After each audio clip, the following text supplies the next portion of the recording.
Bonjour à tous. On voulait aujourd'hui vous faire un point après notre passage à Annecy et à Genève hier et de retrouver aujourd'hui les montagnes françaises comme vous le voyez derrière nous. On voulait vous faire un point sur les derniers événements concernant Stéphane Blett. Vous savez qu'on a décidé de mettre des équipes d'enquête sur place pour essayer d'obtenir un maximum d'éléments. Nous les avons obtenus, en tout cas quelques-uns de ces éléments qui sont essentiels, nous paraît-il. En tous les cas, je voulais, par l'intermédiaire de cette minute, donner la parole à Natacha, qui a très bien connu Stéphane, puisque en marge des émissions dont il était chroniqueur, vous savez, sur la Une TV, ils avaient l'occasion de discuter très longuement ensemble, d'échanger, et Natacha voulait également, par le biais de cette minute, lui rendre un vibrant hommage, l'hommage qu'il méritait. C'est avec effectivement une immense tristesse que j'ai appris la disparition de Stéphane, que j'appréciais beaucoup. Effectivement, j'avais eu cette chance de pouvoir discuter beaucoup avec lui. Stéphane était quelqu'un de brillant, aussi bien en tant que musicien, mais avec un esprit vif, avec un humour incroyable. C'est quelqu'un qui aimait la vie, qui croquait la vie, qui pour moi présentait l'intelligence et la joie de vivre en même temps. Et c'est vrai que le fait de me dire, voilà, il est parti comme ça semble impossible, incroyable, tellement cet homme incarnait la vie et la sensibilité, une extrême sensibilité qu'on ressentait d'ailleurs à travers sa musique. Alors on a voulu en savoir un petit peu plus, comprendre pourquoi Stéphane était parti. Est-ce que c'était volontaire, involontaire? À l'heure actuelle, il y a plusieurs pistes. On ne sait pas exactement ce qu'il en est, mais tout ce que l'on peut vous dire, c'est que cette mort, Richard, est très suspecte. Très suspect. Alors je vais vous donner quelques éléments dans un instant. Avant cela, je tenais vraiment à vous dire qu'aujourd'hui, on est dans une chasse à courre. La chasse à courre se procède de la façon suivante, c'est-à-dire qu'on tourne autour du gibier, vous savez, et puis on fatigue ce gibier, et puis au bout d'un moment, ce gibier est complètement affalé au sol, et c'est là qu'arrivent les stockades. Là, pour notre ami Stéphane, c'était exactement la même chose. Ça fait des années qu'il vivait en nomade, obligé de passer d'un pays à l'autre. Il vivait dernièrement en Turquie. Il était revenu à Genève. Alors, je ne sais pas si c'était la meilleure solution, sachant qu'à Genève, dans cette ville qu'on peut traverser en l'espace de 35 minutes et qui regorge de toute la franc-maçonnerie locale et internationale, et également toutes les instances mondialistes aujourd'hui à l'œuvre dans cet esprit de dépopulation massive et je dirais d'eugénisme notoire, eh bien je pense pas que c'était la bonne ville pour venir se réfugier. Bon, il est venu, on va pas lui en porter grief. Il se trouve que les circonstances de sa mort sont toujours inconnues, mais en tout cas qu'il ait été poussé au suicide au sens propre du terme, ou qu'il ait été poussé au suicide au sens figuré du terme, de toute façon, le résultat est le même. Et Stéphane, aujourd'hui, est au ciel. On a vraiment une forte pensée pour lui. C'est vrai qu'il est extrêmement difficile, même à titre personnel, et je tenais vraiment à vous en faire part de notre situation aujourd'hui. Moi qui n'ai aujourd'hui plus aucun compte en banque en France, ils m'ont tout sucré. Impossible d'ouvrir un compte en France dans une banque française.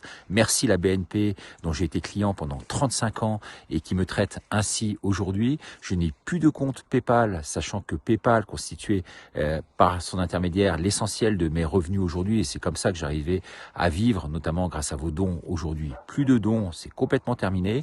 Et aujourd'hui également, une troisième chose, c'est que je n'ai plus de sécurité sociale. J'ai essayé de rentrer mes codes et tout ça et on ne me les délivre pas. On m'a coupé visiblement mon compte.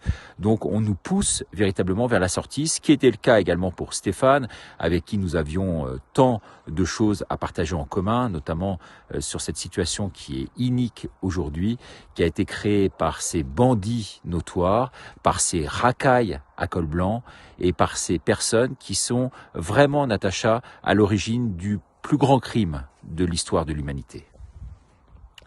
Oui, comme vous le savez... Crime ou escroquerie? Crime ou escroquerie, mais souvent les deux vont ensemble.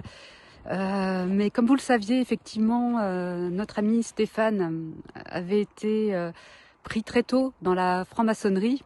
Vu son talent, effectivement, ces êtres-là cherchent des gens de talent pour pouvoir manger la laine sur le dos de quelqu'un. Donc Stéphane a fait longtemps partie de la franc-maçonnerie, en est sorti quand il s'est rendu compte que la franc-maçonnerie était une secte antichristique. Et il a donc décidé de quitter ses frères, qui n'étaient donc pas des frères en Christ, comme vous le comprenez bien.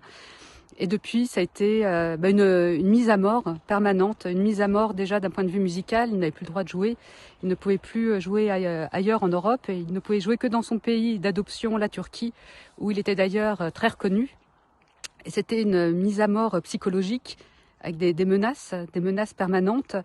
Donc Stéphane a vraiment souffert l'enfer sur Terre, que savent bien distiller ces gens-là, que nous connaissons bien. Alors effectivement, qu'il soit tombé ou qu'il était poussé, de toute façon, Stéphane était en ligne de mire pour cette secte. Et malheureusement, aujourd'hui, nous l'avons perdu dans des tristes circonstances, Richard. Des circonstances effectivement extrêmement suspectes, dixit la police de Genève, dont on a eu effectivement, on a pu recueillir des informations par son truchement. Il se trouve que la police est venue après le drame. Il a eu des fractures ouvertes à la fois à la jambe et au bras. Une jambe était dans un état un peu visible, du reste en tout cas on peut difficilement définir l'état de sa jambe aujourd'hui, bizarrement disposée. Des lunettes qui se trouvaient assez loin de là. Alors quand on se suicide et qu'on prend ce type de décision, est-ce qu'on n'enlève pas ses lunettes avant? Ça, c'est une autre question. Et puis surtout, la vraie question, c'est vraiment le pourquoi du comment et les circonstances. Il se retrouvait seul dans l'appartement, puisqu'il n'y a eu aucun témoin. Les seuls témoins qui sont apparus, c'est après le drame, avec des personnes qui étaient au balcon dans les étages inférieurs et qui sont, compte tenu du cri occasionné, se sont penchés au balcon et ont vu le corps en bas, qui n'était pas encore un corps puisqu'il n'était pas mort. La police a procédé à des massages cardiaques pendant 27 minutes, selon nos informations. 27 minutes de massage cardiaque pour tenter de le réanimer avant qu'il ne parte définitivement. Voilà, en tout cas que sa mémoire aujourd'hui soit avec nous, soit avec vous. Je sais que vous avez été extrêmement sensible à la fois à son œuvre et puis à la beauté du personnage. Aujourd'hui, c'est vrai que ça reste extrêmement flou et que tous ces éléments rajoutent, Natacha, et pour conclure, du doute au doute. Du doute au doute, mais comme vous le savez, la mémoire est là et gardons Stéphane en nos cœurs. Ne l'oublions pas, prions pour lui. Il y a des pensées aussi, des pensées positives pour sa famille. Et quand vous entendrez un bel air de Bach, vous penserez forcément à lui. Et le soir aussi, quand vous verrez cette étoile qui brille, c'est Stéphane qui est là pour nous.